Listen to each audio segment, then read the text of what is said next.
Well, you know, Romco were firm believers in ESG, and we believe the winners of the award, Elgin, truly cement that category in terms of being pure green and not greenwashing in the slightest. London being the business capital of the world, it's a great time to be in the room full of the best and brightest minds of London. It's been a great time this evening, and hopefully we can be here next year actually picking up a few awards ourselves.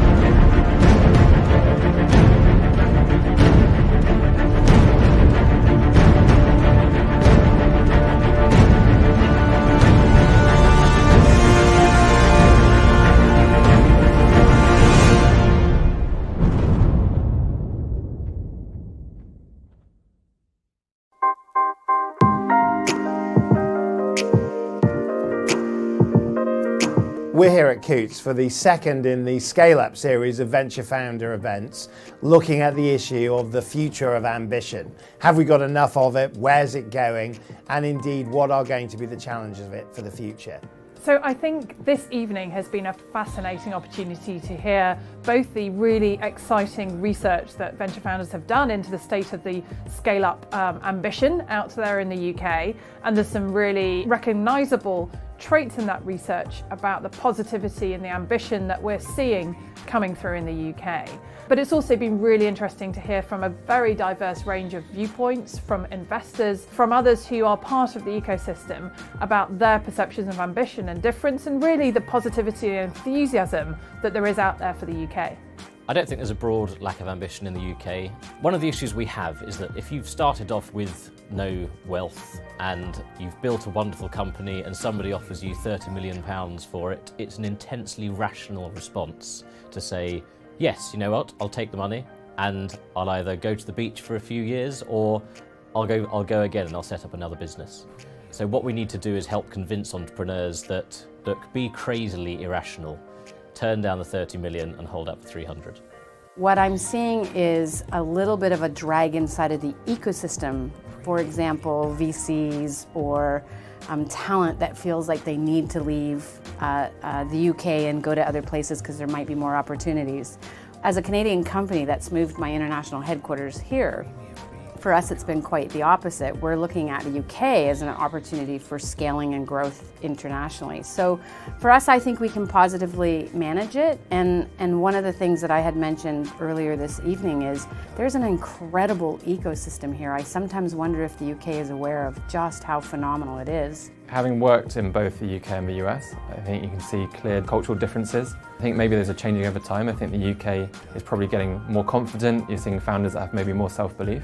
But I think out in the US, particularly in Silicon Valley, I think the culture is so strong about building huge companies. And I think especially when the peers that you may be friends with or the companies down the street are world names such as Apple, Google, Facebook, etc. I think the ambition level is just very, very large. I do think though that the UK is quickly catching up. And I think we've got a whole generation of very exciting entrepreneurs with world-changing and world-level ambition. The most fascinating thing about this evening was the range of different businesses that were represented here. All of them quite different, though identifying some of the same themes for business growth over the next 5, 10, 20 years.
Hello, I'm Julia Streets, and I was very proud to be the host of the main stage, the Global Leadership Summit here at COGX Festival, and also the co-host of the COGX Awards last night.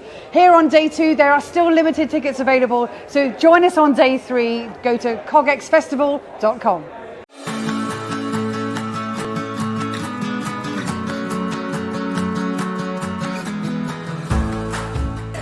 To be recognised by such an important group of people that embody what the city's all about.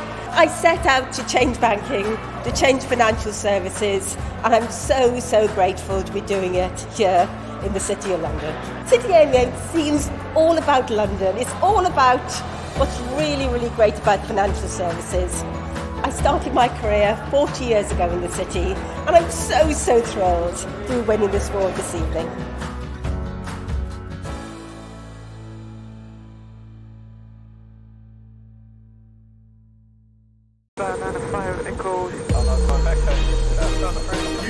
Oh, babe, I can't wait for this holiday. Oh, me too. Have you got your trunk? Yeah, you got your bikini? Yeah! Holiday, here we come. Woo. Hello, babe, how are you? Hello, welcome to British Airways. Let's get you checked in. Oh, look, Comic Relief. Oh, yeah, did you know that British Airways has raised over 27 million for Comic Relief? Babe, over the last 13 years, I've worked with Flying Start. Oh, I love it. Don't look. What? It's a Steve Redgrave. Is he the Olympic rower? Yes, big time. Here, right. Who do you think would win?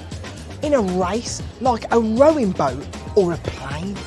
That must be the most stupidest thing you've ever said. A jet engine is going to win against a rowing boat every single time. Do you reckon? There is no way that a jet plane can beat a rowing boat. Oh, Steve, leave it out. Come on, of course it will. OK, I can get the national team, men and women's team, mixed boats, to come and race a jet. Can you get a jet? Can I get a jet? Me and British Airways are like that. You on? Let's do it. Bring it on. OK, our challenge is to race one of these. Yeah, it's a plane. So the challenge starts when the plane leaves the gate, we go. The challenge ends when the plane is just about to take off.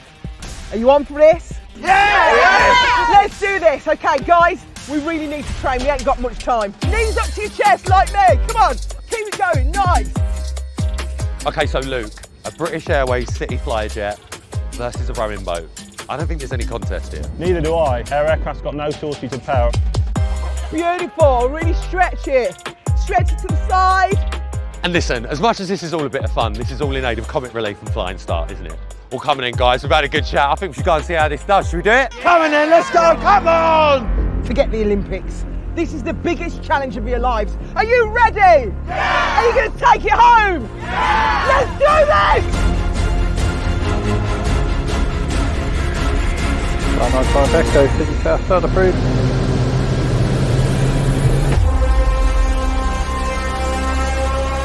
So here we go, plane versus boat. Or boom. Float. I'm looking out for the go-ahead. 195 Echo, taxi hold alpha. Taxi hold alpha, 95 Echo. Alison. That's the cue! Go, go, go, go, go! Come on, guys, it's for cherries. Coming Relief, come yes! Come on, you can do it!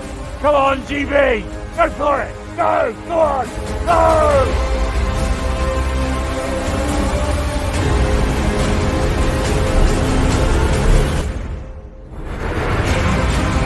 Guys, come on! The plane's coming! Quick! The plane's on your tail, man! Quick off! Yes! Come on! Let's go! Come on! Yes! The plane's coming! The plane is coming! It's so close! You've got to go Come on! Keep coming! Come Keep on! coming! The plane's coming! The plane's taking off! Come on! Yes! Keep going! Keep going!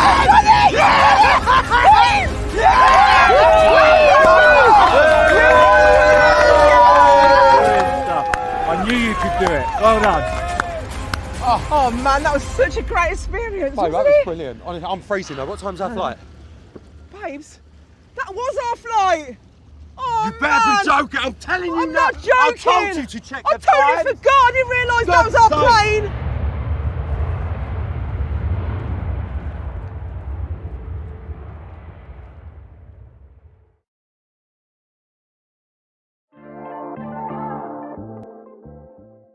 It's becoming increasingly evident that if you get your ESG strategy right, you will make more money and be a more successful company.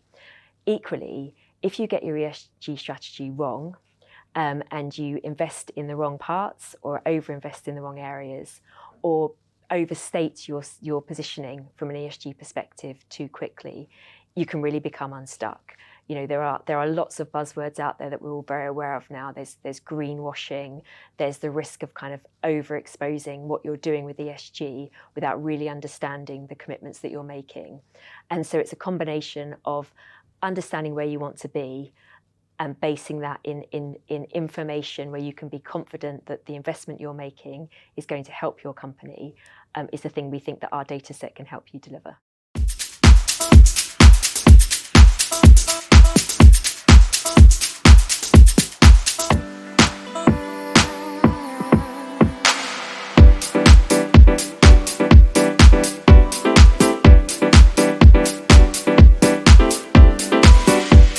I have been so excited about putting on an event in 2022. Obviously Crypto grew enormously during lockdown because we were forced online, something I was begging for a long time. But everything else stems from connecting the community. I was really looking forward to come to this event in Canary Wharf. Lots of people, amazing food, the panel was fantastic. I met really interesting people. One of the things that I thought was brilliant was actually talking about interoperability, challenge, and also the need to create a standard to address the problem of interoperability. That was the main takeaway from the panel, and I'm looking forward to network more with people, and yeah, just an amazing evening. It's been really nice to be face to face again. I think you don't realise how much you miss it until it's back. These events are the opportunity to meet people that you wouldn't have met otherwise. You know, you've got your planned people and the people that you know, but it's the connections that you make that you wouldn't have made otherwise I think is most valuable. We had quite a deep bench of experience on the panel tonight. We had people from blockchains, we had people representing auditing firms on the blockchain, and also mobile companies that are trying to bring internet connectivity or mobile connectivity to developing countries. So we've had quite a varied panel tonight, and the topic of conversation has been multi-chain interoperability. Is that the true path to mass adoption? And I think it was quite a successful conversation.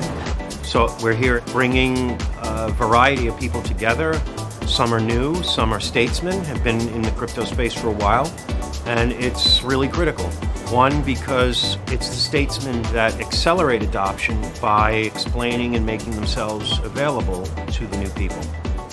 We are here talking about blockchain interoperability on the city, Crypto City AM event, and it's really nice to interact with all these people from the crypto scene and just exchanging opinions on how to move forward in the crypto world. Everybody here has crypto. And most of these people, they can't do anything with it. So the idea that for Meld was everybody is collecting crypto, they're seeing the benefits of it, and they're not able to do anything with it. They can't generate any value out of it. And so for us to be able to get the word out to all of these people that have crypto, we have to be here, we have to talk to them. People want to be able to, live their life. They need to take out a loan against their crypto so they can, buy a car, buy a house, get married, whatever. And you don't know what people want to do with it unless you actually go and talk to them. An event like this brings together so many people, from bankers all the way to anarchists, sitting together. And for me, being a panelist and actually being one of the sponsors here, it was awesome to see the variety of the people that are interested and how much is happening. And I think such an event brings it all together. These events, they're always going to be important for us for people to attend, to speak about what's going on. When you speak to someone face to face, you get a lot more of the intricacies and nuance and details about what people are planning to do. So yeah, it's really important to make connections, to continue working together and see each other often and collaborate, because for a movement like cryptocurrency, it's about working together. And yeah, everyone kind of has the same strategic goals in the long term.